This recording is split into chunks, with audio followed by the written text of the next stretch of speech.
राकेश जी बोले, कविता जी, केक और मिठाइयाँ आ गए या नहीं? मेहमान आने में सिर्फ 4 घंटे बचे हैं। मेहमान को किसी भी चीज़ की कमी नहीं रहनी चाहिए। राकेश जी ने अपनी पत्नी कविता जी से कहा। कविता जी बोली, हाँ हाँ, सारी मिठाइयाँ, केक, चॉकलेट सब कुछ आ गया है। और आप भी बस खड़े मत रहिए, जरा फ़ोन लगाइए निशा को। अब तक क्यों नहीं आई? निशा घर में प्रवेश करती हुई बोली, माँ, मैं भी आ चुकी हूँ।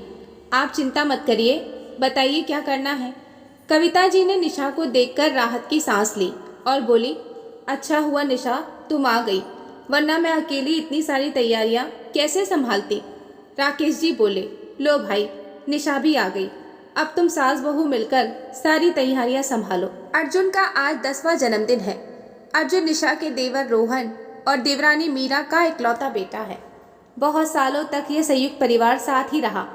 अभी कुछ महीने पहले जेठानी निशा, उसके पति सुमित और उसकी बेटी आयशा इस घर से अलग रहने लगे थे।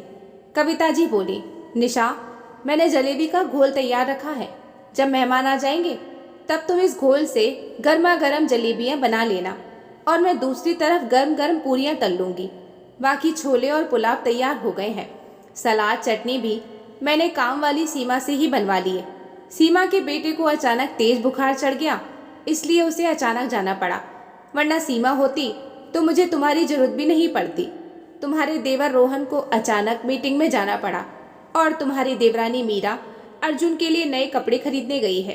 दरअसल पहले मीरा ने अर्जुन के लिए ऑनलाइन कपड़े मंगवाए थे, मगर वह कपड़े आज ही सुबह आए और मीरा को वह कपड़े बिल्कुल पसंद नहीं आए, इसलिए अचानक कपड़े लेने जाना पड़ा और वह कहकर गई है उसके बाद से पार्लर से सीधा रेडी होकर ही बर्थडे में पहुंचेगी।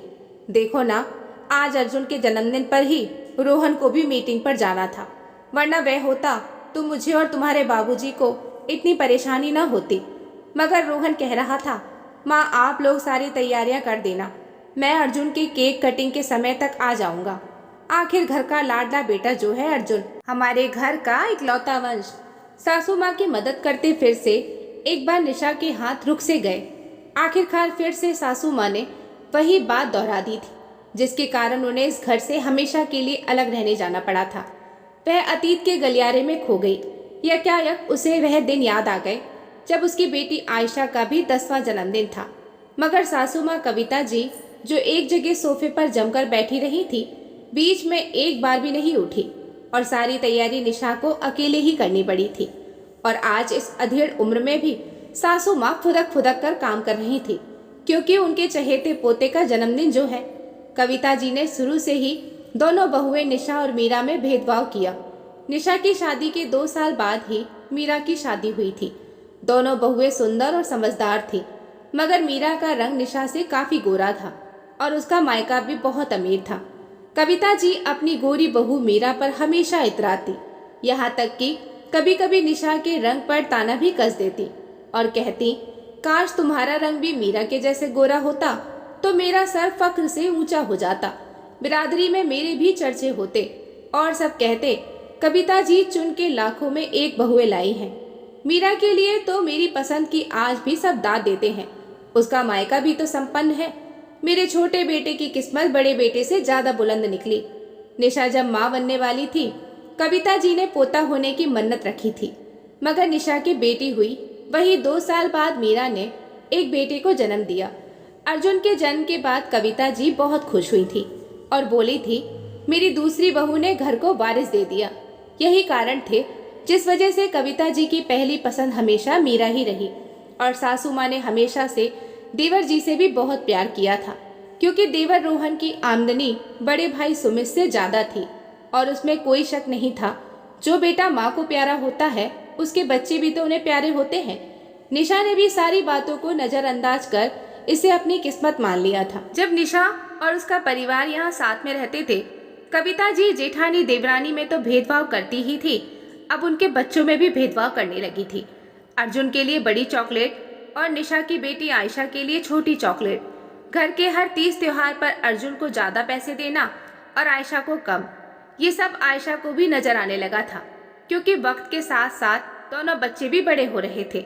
एक दिन रक्षाबंधन के मौके पर जब दोनों जेठानी देवरानी अपने अपने मायके जाने के लिए निकल रही थी, कविता जी ने बहुत सारे गिफ्ट अर्जुन को देते हुए कहा, ये लो, नानी के घर खाली हाथ नहीं जाते। जब आयशा बोली, अर्जुन को इतने सारे गिफ्ट और मुझे कुछ नहीं दिया दादी आपने, तब कविता जी बोली, अरे तू ठहरी लड़की जात, तू क्या करेगी उपहारों का? अर्जुन इस घर का इकलौता वंश है, इसी की वजह से तो कल के दिन हमारे खानदान का नाम रहेगा। और जा, तू अपनी नानी से उपहार मांगना। वैसे भी आज रक्षाबंधन है तो तुझे नानी के घर से उपहार मिलेंगे। निशा को कविता जी की ये सारी बातें बहुत बुरी लगती। वह अपनी सास को कभी पलटकर जवाब नहीं देती थी, मगर अब सारी बातें उसे बर्दाश्त नहीं होती थी। अपने और मीरा में किए गए भेदभाव को तो निशा ने बर्दाश्त कर लिया था, मगर आयशा और अर्जुन में भेदभाव उससे बर्दाश्त ना हो पाता था। अर्जुन ने तुरंत इतने सारे उपहार में से एक उपहार निकालकर आयशा को देते हुए बोला, दीदी ये लो मेरी तरफ से आपको ये गिफ्ट, आपने आज मुझे राखी बांधी थी ना।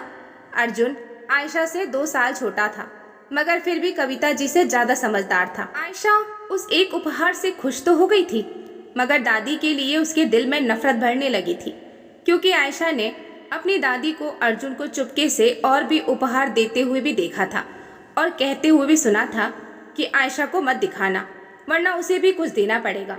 मगर हर बार की तरह अर्जुन अपनी सारी चीज़ें आयशा को बराबर बांटता, क्योंकि वह अपनी बहन से बहुत प्यार करता था। अब घर में ये नाटक हर तीज त्योहार पर होने लगी थी।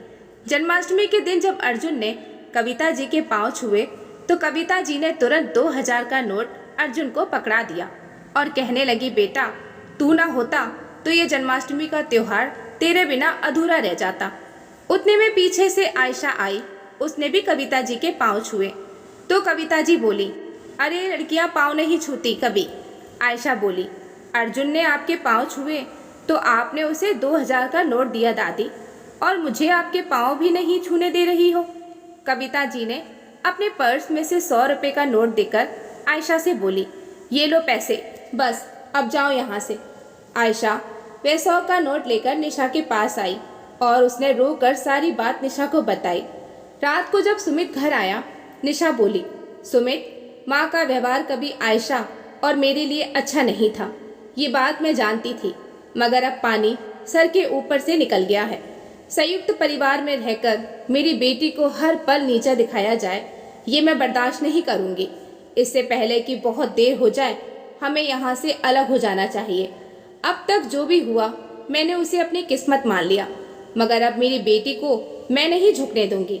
सुमित बोला, ये कैसी बात कर रही हो निशा? हाँ मैं जानता हूँ कि माँ का व्यवहार हम तीनों के साथ अच्छा नहीं है, मगर इसका मतलब ये तो नहीं कि यहाँ से अलग हो जाए। निशा बोली, सुमित मैं हर बार माँ का अपनी बेटी के प्रति ये रूखा व्यवहार नहीं देख पाऊंगी। लड़की है तो क्या उसका कोई मान सम्मान नहीं? तुम्हारी माँ ने हमेशा अपने बेटे बहुओं में तो फर्क किया ही, मगर हम इन मासूम बच्चों में भी फर्क करने लगी हैं। वह भी सिर्फ इसलिए कि आयशा एक लड़की है और अर्जुन एक लड़का है जो उनके कुल का नाम ऊंचा रखेगा। सुमित को भी निशा की बात सही लगी और उसने संयुक्त परिवार से अलग होने का निर्णय लिया। निशा और उसके पति सुमित ने अब तक घर की सारी जिम्मेदारियां बेखूबी निभाई थी, मगर जब बंटवारा हुआ तो सासू माँ ने देवर जी के साथ रहने की मांग की। वह चाहती तो थोड़ा थोड़ा समय दोनों बेटों के पास रहती, मगर उन्होंने छोटे बेटे को चुना और अपनी सारी संपत्ति भी उसी के नाम की। निशा को दुख संपत्ति के नाम का करने का नहीं था, बल्कि दुख इस बात का था कि उन्होंने कभी सुमित और निशा को वह प्यार नहीं दिया जिसके वे हकदार थे। सासू माँ की जबान पर हमेशा देवर जी और उसकी पत्नी मीरा का ही नाम रहता, बस काम पड़ने पर उन्हें बड़े बेटे और बहू की याद आती। आज तक निशा इस बात का जवाब नहीं जान पाई थी कि कैसे माँ बाप अपने ही 2 बेटों में इतना भेदभाव कर लेते हैं। कविता जी की आवाज़ से निशा की तंद्रा टूटी। अरे मीरा बेटा, तू अब तक तैयार नहीं हुई? तू तो तैयार होकर आने वाली थी ना? कविता जी ने देवरानी मीरा से कहा। हाँ माँ, बस तैयार ही होने जा रही हूँ। दरअसल पार्लर वाली ने कहा था कि मैं घर पर ही आ जाऊंगी आपको तैयार करने। अब तक वह आई नहीं है तो उसका ही इंतजार कर रही थी। कविता जी बोली, उसे फ़ोन करके जल्दी बुला, आखिर हमारे लाडले का 10वां जन्मदिन है, तुम्हें ही सबसे सुंदर दिखना है। आखिर बेटे की माँ जो ठहरी। उतने में वहाँ अर्जुन नए कपड़े पहनकर आ गया। हाय मेरा पोता, कितना प्यारा लग रहा है, किसी की नज़र न लगे इसे। कहते हुए कविता जी ने अर्जुन की अपने हाथों से बलैयां ले ली और छोटे बेटे रोहन को फ़ोन किया। बेटा, मेहमानों के आने में सिर्फ 1 घंटा बचा है। वहाँ से रोहन बोला, माँ मैं बस पहुँच ही रहा हूँ। अरे निशा, तुम भी जब से आई हो काम में लगी हो, थोड़ा शरबत पी लो, थकान उतर जाएगी तुम्हारी। कहते हुए कविता जी खुद भी तैयार होने चली गई। निशा को अपनी हालत किसी काम वाली बाई जैसी लगी। सुमित ने तो मना किया था कि क्या जरूरत है जल्दी जाकर काम करने की, मगर सासू माँ के आग्रह को निशा मना नहीं कर पाई और फिर एक बार आज अपने आप को अपमानित महसूस कर रही थी। अर्जुन आज के दिन भी बहुत गुमसुम दिखाई दे रहा था। वह बोला, ताई जी, आयशा दीदी क्यों नहीं आई आपके साथ? निशा बहाना बनाते हुए बोली, बेटा आयशा की कल परीक्षा है, इसलिए वह आज नहीं आ पाई। उसने तुम्हारे लिए तुम्हारी पसंद का बर्थडे गिफ्ट भेजा है। थोड़ी देर बाद सभी लोग तैयार होकर आ गए। सारे मेहमान भी आ गए और रोहन भी आ चुका था। रोहन आते ही अर्जुन को ढूंढने लगा, मगर अर्जुन कहीं नजर नहीं आया। धीरे धीरे सभी मिलकर अर्जुन को ढूंढने लगे, मगर अर्जुन कहीं दिखाई नहीं दे रहा था। निशा बोली, थोड़ी देर पहले तो यहाँ मुझसे बात कर रहा था, अर्जुन पता नहीं कहाँ चला गया। कविता जी, मीरा जी और निशा सभी चिंतित हो उठे कि अर्जुन कहाँ चला गया। थोड़ी देर में सबने देखा कि अर्जुन आयशा का हाथ पकड़कर चला आ रहा है। कविता जी बोली, अर्जुन तुम पागल हो गए हो क्या? ऐसे बिना बताए कोई घर से जाता है क्या? यहाँ सब कितने चिंतित हो गए थे। मीरा बोली, माँ प्लीज डांटिए नहीं अर्जुन को, वह उसे लेने गया था, जिसके बिना ये बर्थडे अधूरा है। शायद आपने तो कभी महसूस ही नहीं किया। जब से आयशा इस घर से गई है, अर्जुन कितना बुझा बुझा सा रहने लगा। अर्जुन धीरे से बोला, अगर दादी ने आयशा दीदी के साथ बुरा व्यवहार नहीं किया होता तो आयशा दीदी और मैं हमेशा साथ रहते, मगर दादी ने इनको प्यार और सम्मान नहीं दिया, इसलिए मेरी दीदी मुझे हमेशा के लिए छोड़कर चली गई। निशा भी बच्चे की मनोदशा देखकर विचलित हो गई। मीरा आयशा को गले से लगाते हुए बोली, माँ बेटियां तो घर की लक्ष्मी होती हैं और आपने हमेशा घर की लक्ष्मी के साथ बुरा व्यवहार किया। कविता जी ने, जिन्होंने आज तक दोनों बेटे, दोनों बहुओं और यहाँ तक कि दोनों पोते पोतियों में भी फर्क किया था, आज उन्हें अपनी गलतियाँ साफ साफ नजर आ रही थी। कविता जी के पति बोले, कविता तुमने तो बच्चों के मानस पटल पर अपनी छवि ही खराब कर दी। दोनों भाई बहनों के मन में तुम एक दूसरे के खिलाफ दूरियां लाना चाहती थी, मगर इन दोनों के प्यार ने ये साबित कर दिया कि जो भेदभाव करता है वह इंसान गलत है। सभी की बातें सुनकर कविता जी शर्म के कारण सिर भी नहीं उठा पा रही थी। कविता जी ने अपनी पोती आयशा को गले से लगा लिया और निशा और आयशा दोनों से माफ़ी मांगी। अपने बेटे सुमित को उन्होंने तुरंत फ़ोन लगाया और बोली, सुमित तू घर का बड़ा बेटा है और तेरे बिना अर्जुन का बर्थडे अधूरा है। आज पहली बार कविता जी के मुंह से मीठे शब्द सुनकर सुमित भी तुरंत दौड़ा चला आया। सुमित और रोहन दोनों भाई गले लग गए। अर्जुन ने केक काटा और सबसे पहले आयशा को खिलाया। ये संयुक्त परिवार जो बिखर गया था आज वापस एक हो गया। तो दोस्तों, अगर आज की कहानी आपको अच्छी लगे तो प्लीज़ हमारे चैनल को लाइक और सब्सक्राइब जरूर कीजिएगा। मिलते हैं फिर एक अच्छी सी कहानी के साथ। कहानी को सुनने के लिए आप सभी का बहुत बहुत धन्यवाद।